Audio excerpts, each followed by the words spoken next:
Manchester United need to focus. There's a French saying that goes like this. On ne peut pas avoir le beurre et l'argent du beurre, which roughly translates to you can't have butter and the money you use to buy the butter with. Meaning opportunity cost. That means as you make certain choices, you have to give up on other choices. This is just a fact of life, just like gravity or evolution. Now, why does this apply to Manchester United? Because in the wake of the reports linking Liverpool to Darwin Nunez, a lot of Manchester United fans have just went on panic mode. Well, I'm here to tell you that there is no reason for you to panic. So coming back to the choices analogy, if back in February, March or April, you ask Manchester United fans about what do you want from Manchester United in the summer transfer window, 9 out of 10 Manchester United fans would have said the following. We want a cohesive team. We want a team that fights and plays for the badge. We want a team that we can identify with, a team that represents us. So we want the club to go for good quality players who want to come and play with us. No more star players, no more mercenaries, no more players on huge transfer fees. We want players who solve actual problems on the pitch.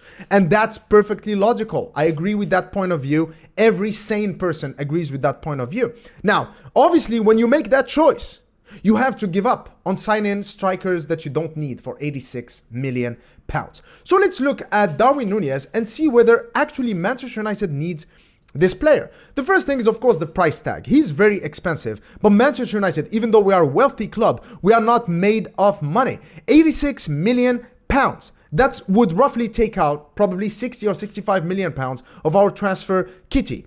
Manchester United traditionally are able to spend between 120 and 150 million pounds a season. I expect this season they could spend more if we are able to sell more players. But as Newcastle have said that they were not interested in buying Dean Henderson, I think that's going to be much easier said than done. For Liverpool, it makes perfect sense. They already have a solid team. They already have two very good players in each position. They are pretty well settled. They are losing money, a star forward, and they're replacing him with another star forward.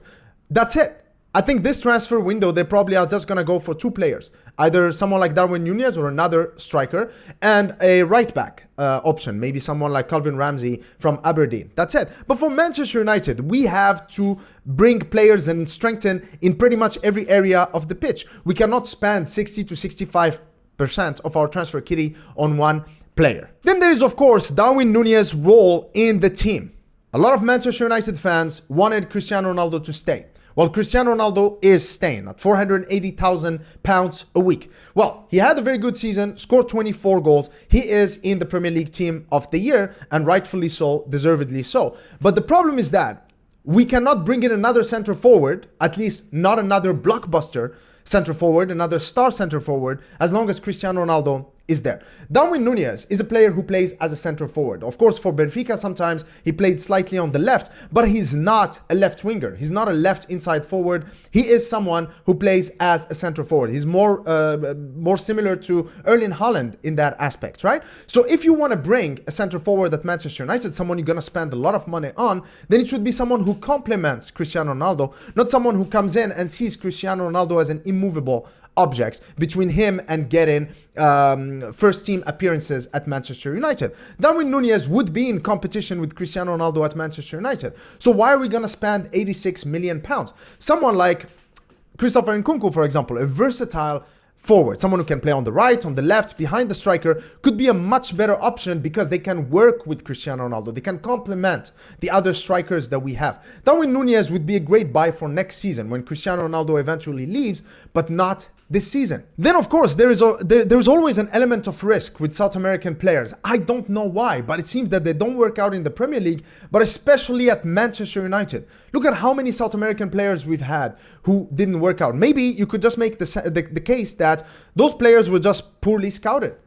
But there are a lot of case studies, not only in Manchester United, but also all over the Premier League. Look at Manchester City, for example, with Otamendi and Demichelis, for example. So every team, Gonzalo Higuain, Crespo, Veron, Diego Forlan, there are so many players from South America who, for some reason, just cannot hack it in the Premier League. I don't know if it's the weather, the food, the culture, they just miss home. I don't know. So there is always an element of risk.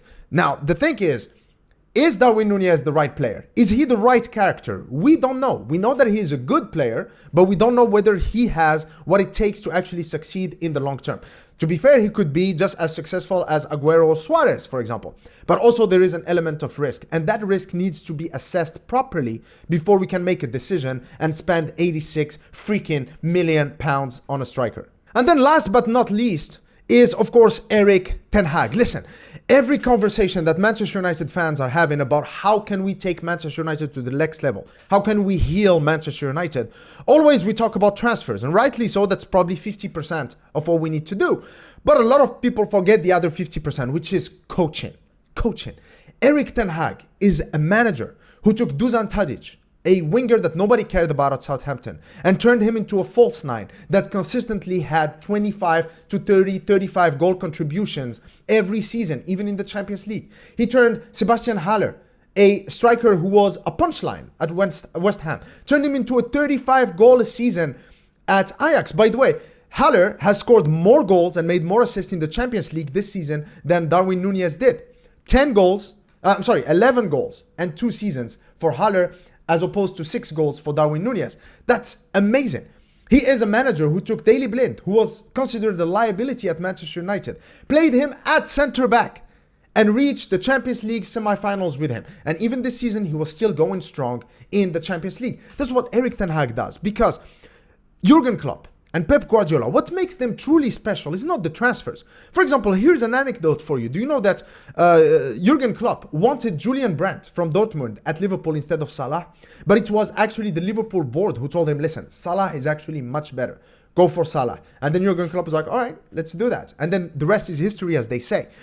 It's not transfers. It's that both Pep and Jurgen Klopp, they're able to get the best out of the players they have at their disposal. That's also what made Sir Alex Ferguson great. He can take O'Shea, he can take Wes Brown, he can take, Gibson, he can take Fletcher, and he can turn them into champions. That's what great managers do, and that's what Erik ten Hag can do, because he's a great coach and he has a great coaching team. That means that next year, do not judge players like Rashford and Maguire and Sancho based on what you've seen so far, because next season they could be completely different players. Rashford could have the season of his life under Erik ten Hag. Sancho could get back to his form as he was at Dortmund, because right now Manchester United has a great manager who can actually coach.